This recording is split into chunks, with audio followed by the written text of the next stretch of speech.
People like that! Uncharted 4's co-op multiplayer mode is a fun, tense, and chaotic take on Halo's Firefight and Gears of War's Horde mode. But while it captures the same sense of escalation and urgency of its peers, it differentiates itself by tapping into Naughty Dog's signature tone, energy, and mobility.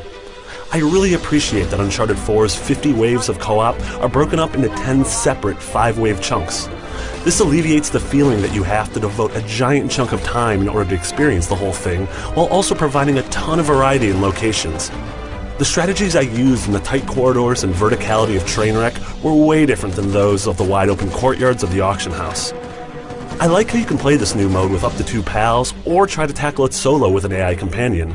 I'll definitely be partying up with a pair of friends though, because the ramp up in difficulty required a healthy dose of strategy, communication, and frantic improvisation. Certain waves toss curveballs at you in the forms of modifiers, such as very specific zones where only kills within their confines count. It felt like repelling a siege as my 2 teammates and I battened down the hatches and protected each corner of our claustrophobic zone from the incoming onslaught. This co-op mode also uses the mid-match economy in a smart way by letting you purchase weapons, mysticals, and team revives from various arsenals scattered about the map. I constantly found myself grappling with which avenue to spend my money on, which led to some tough and impactful decisions. The final aspect of the 20 or so rounds of Uncharted 4's co-op that I really dug were the boss battles that appeared every 10 waves. Inspired by supernatural versions of the pirates that exist within the game's fiction, these tough fights unfolded like a smart puzzle.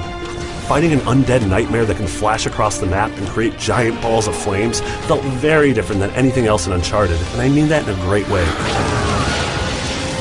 Naughty Dog has done a great job of delivering a steady drip of free and varied multiplayer DLC since the game's launch, and mid-December's edition of this fun co-op mode seems to absolutely continue this trend. For more on Uncharted, stay right here on IGN.